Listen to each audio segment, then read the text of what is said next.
Okay, so in this video I'm going to show you how to import Call of Duty characters from uh, Cold War Black Ops 4. I'm showing you this because some of the 3D models, when you import them, the skeleton will be aligned differently compared to, say, the arms or the head or the torso and lower body. So from my experience, the head and the arms will import with the correct posture or the alignment and rotation of the bones. And the main bone in question here is the J underscore main root bone. When you import the head or arms, it's going to have that J underscore main root bone in the correct place.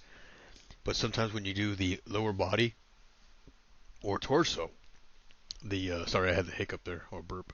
The J underscore main root will be centered. It will be at 000 instead of the proper rotation and positioning. So I'm going to show you an example of how that looks. On my screen I have my little screen here, and you'll see head, lower body, torso, and arms. These are the ones from Cold War that I ripped, but they're the same as Black Ops IV, I'm 4.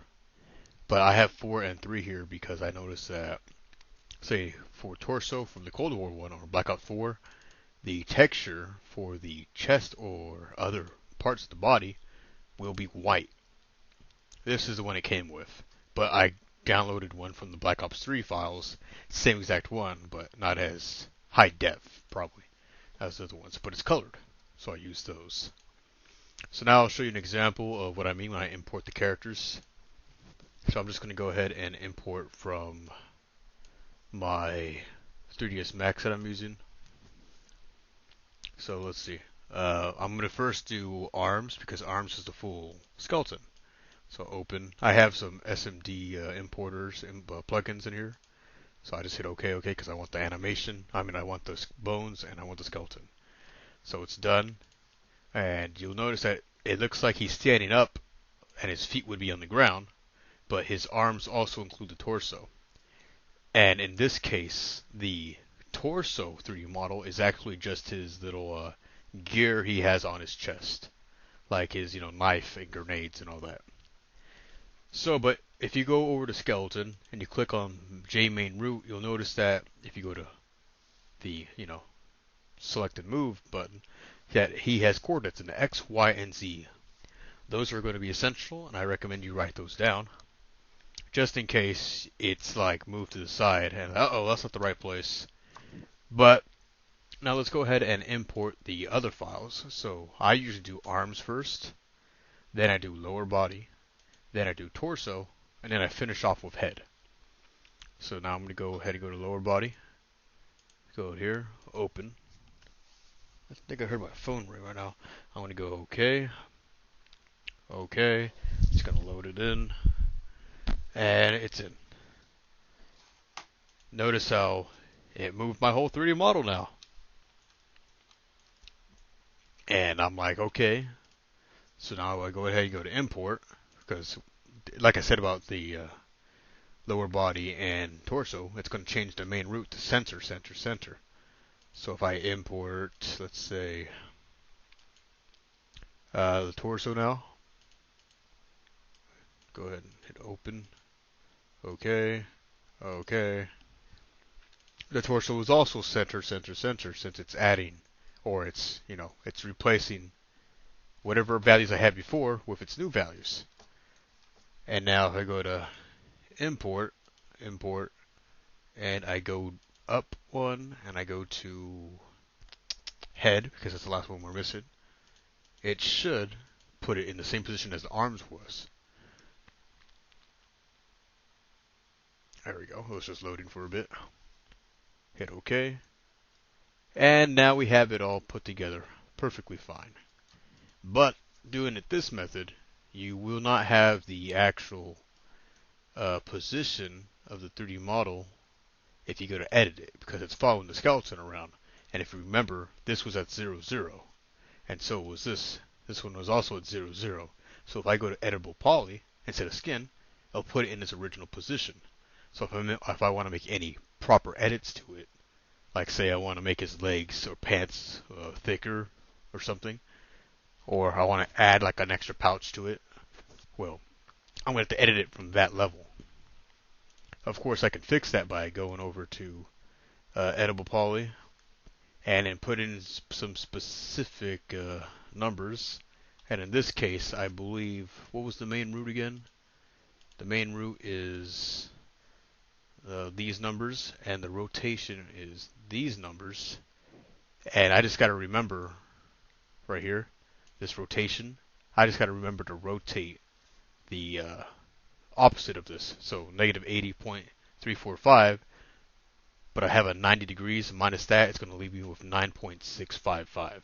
So I got to make sure I rotate it in that direction, 9.655, and then I just do everything else by 90 because I just want to make it straighten it out pretty much. And then I'll change the movement to match this as well. So let's give that a shot. Go to Edible Poly. I'm going to go ahead and make sure my snapping tool is on. Set to 5 degrees, that's okay. I'll just go 90, 90, and I'll do 90 forward. Alright, and now I'm like, okay, but I gotta do the 9.655. So I will do local, and I believe it's the z-axis, because you see the z ones this way. I'll type in 9.655, and it goes forward that much. And I'll go back to world, and I'll go to my moving tool, and I believe the numbers was for x negative 1.253, 0 for y, and z is 37.228. It's pretty good to me. So now it's the same skin and Edible Poly if I want to ever edit it for some reason. I have to do the same thing to this as well. So if I recall correctly, I have to rotate it 90 degrees this way, 90 degrees this way, and then go to local, and then from here put in 9.655, and then I gotta make sure I go back to world, go over here. X was negative 1.253, Y was 0, Z was 37.228. And here we have it. So, skin. Yep, it's the same. Alright, and we know that the torso is perfectly fine as well. I mean, because we imported it like that. But if you look closer, you'll notice that he's facing left, right. And depending on your 3D model, maybe that's the program you're going to import him to, maybe that's what you want. But I like it when he faces front. So I'll just do Control A to select everything. I'll go to Group. I'll group it. I won't bother naming it. I'll go to this, Adjust to Pivot Only. I'll make sure it's on the Moving tool. 0, 0, 0. Rotate. 0, 0, 0. Scale as a 100. Perfect. I just do all of them to make sure the pivot goes down there. And then I go rotate, and it's on world. I'll rotate 90 degrees, and then I will ungroup. And once you do that, and you go down to click on this, and you go to edit a poly, it would have moved the skeleton and the 3D model itself, so you won't have to actually manually rotate this 90 degrees again. But now everything's all perfect, and you just gotta export it as is. You can rename the files to whatever you want to shorten them, because that is a lot. What I would normally do is just take that, put a D, take off this last part, and I call it, I put an S, put a D, and call that a day, Same thing with the rest. Just so I don't, strain my eyes looking at it. And it says lower body 1 because that's lower body 1. But for like Rectoffen, it's the, what is it called? The Crusader outfit he's got. For that one's number 2, I believe. So you don't have to keep the 1. I just try to keep it as close